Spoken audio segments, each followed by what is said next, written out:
Let's talk about the 3 key nutrient deficiencies that are involved in sciatica. And if you took these 3 nutrients, the chances of you getting better are pretty darn high. And then at the end, I want to show you 2 amazing stretches that don't stretch the muscles per se. They stretch what's called fascia, which extends beyond the joints. And these stretches are amazing because what I found is you can have scar tissue in certain areas of the connective tissue around this nerve from an old injury, like a fall on your tailbone or anything, that if you don't stretch the fascia, chances of you getting better are less than winning the lottery. The sciatic nerve is the longest and largest nerve in the entire body. It comes out of the lower back. It goes down through your buttocks on the back part of your leg, all the way down to the foot. You can get pain anywhere on this nerve if you have this problem. A common test that they do is they have you lie on your back and they lift up the leg. It's called a straight leg razor.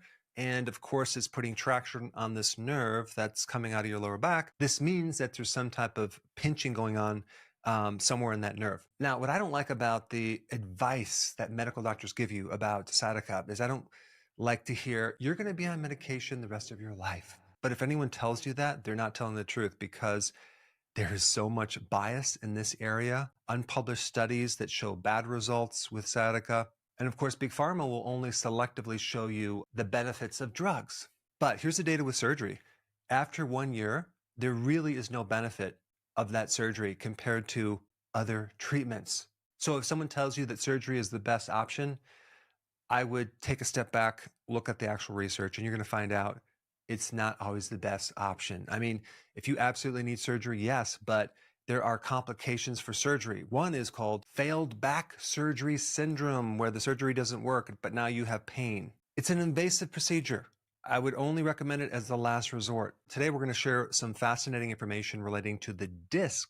90% of sciatica pain involves your disc. You also hear that 90% of the time, someone with sciatica will pretty much resolve their symptoms if they do nothing within 6 weeks. It's very interesting to me that sciatica pain gets worse during the winter months, which gives you a big clue with the first nutritional deficiency I'm going to talk about, and that is a vitamin D deficiency. This whole concept of using like 600 to 800 IUs or even 2,000 IUs is not going to work if you have some type of serious inflammation. And so right off the bat, all the research that's using low doses of vitamin D is invalid. The second thing, and this is really interesting, if you're taking vitamin D on a weekly basis and not on a daily basis, you're not going to see consistent results at all. There's actually 2 different systems of vitamin D, one for calcium and bone and another one for everything else. And that everything else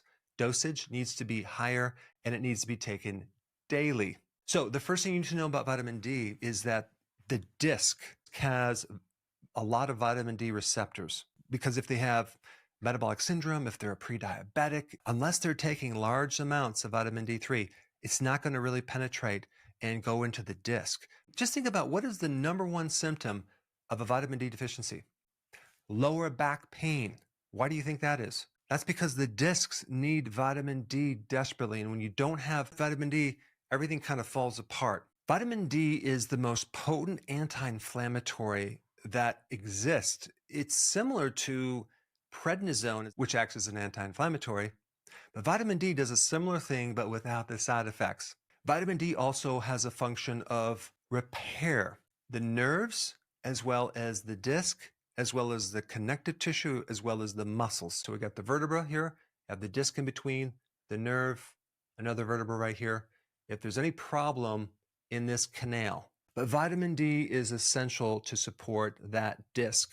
All right, so vitamin D is the first nutrient deficiency involved with sciatica. The second deficiency that's involved with sciatica is a magnesium deficiency. So if you have some type of arthritis or what is called stenosis of that spinal cord, so all the extra calcium deposits, arthritis is controlled by magnesium. Now, this also applies to muscles as well. Think about it like this. Calcium controls the muscle contracting. Magnesium controls the muscle relaxing.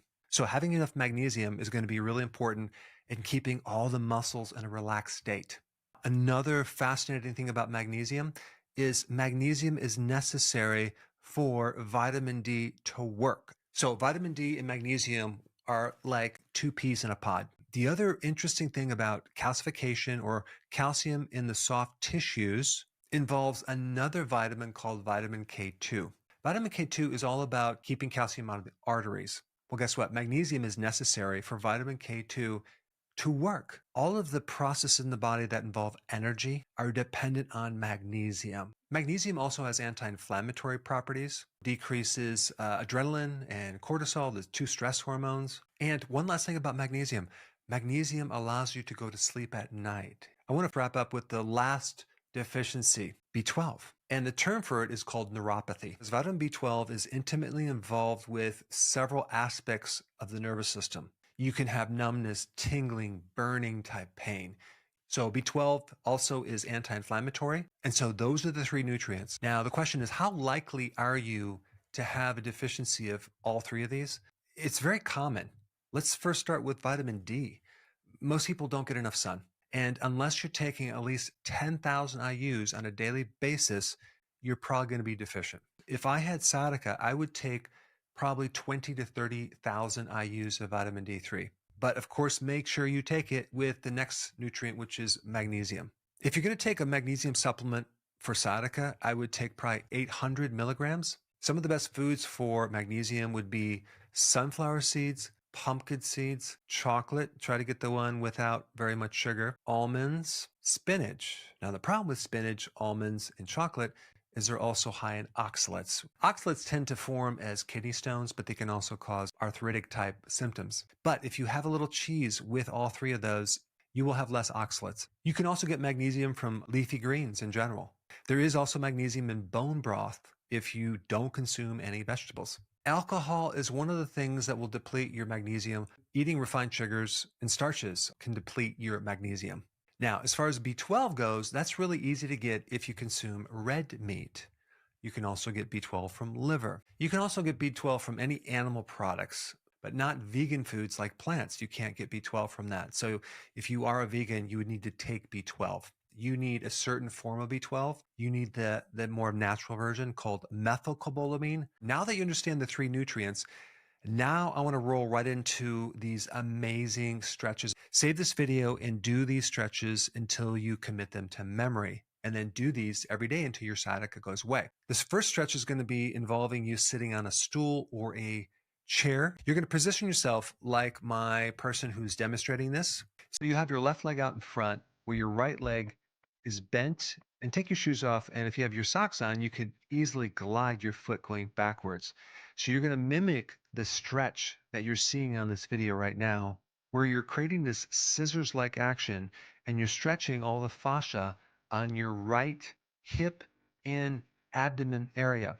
So in other words, the sciatic nerve comes on the back part.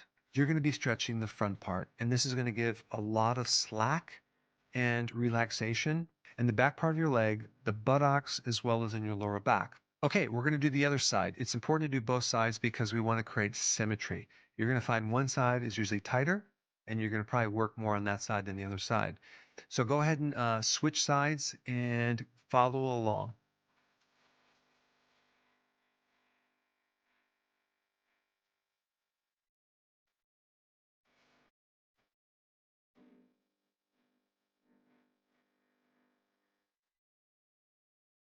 Okay, for the last exercise, you're going to be standing, you're going to hold on to something. And you're going to basically start with your left foot. You're going to bring your foot up on your back, and you're going to hold your foot, and you're going to stretch the front side of your thigh. Go ahead and follow along with this stretch.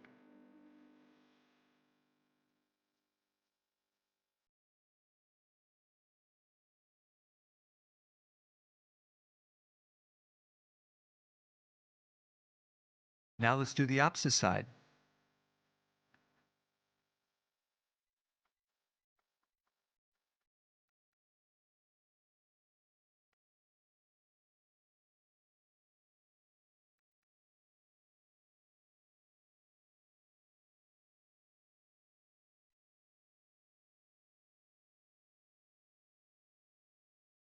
All right, so now you have the information about the three most important nutrients to support the sciatic nerve, as well as two very powerful myofascial stretches. So combine both of these together to say goodbye to your sciatic nerve pain.